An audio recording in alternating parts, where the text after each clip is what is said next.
Tungod kay nagkadaghan ang ihap sa mga gikonsiderang person under monitoring, kinsa kinahanglang mupailalom sa home quarantine. Nanawagan karon ang Department of Health sa saktong paghimo sa home quarantine. Ano ang report ni R. Gil Relator?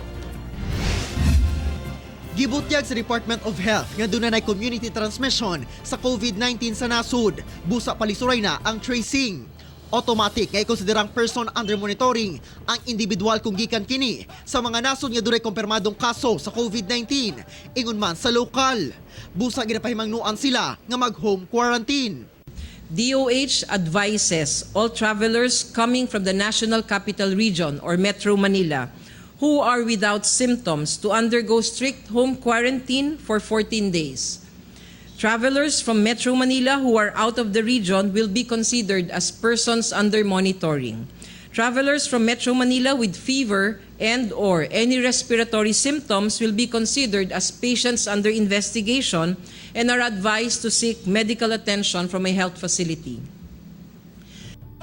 Matod sa DOH, kini ang saktong pamaagi sa pag-home quarantine.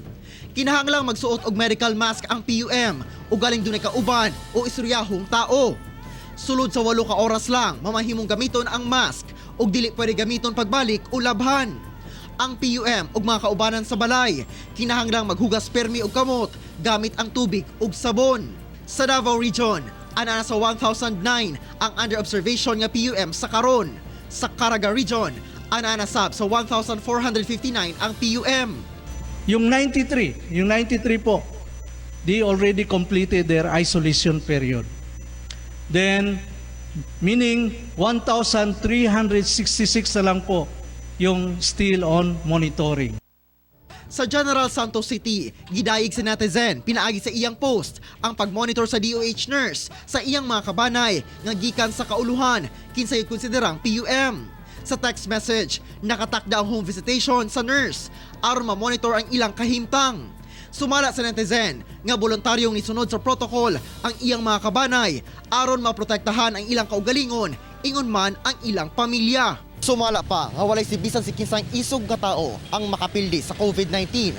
Gawas lang kung mutuman sa mga precautionary measures ug ang kooperasyon sa katawhan. Kauban si Joe Pascual sa kamera. Ako si R. Gil Relator para sa One Mindanao.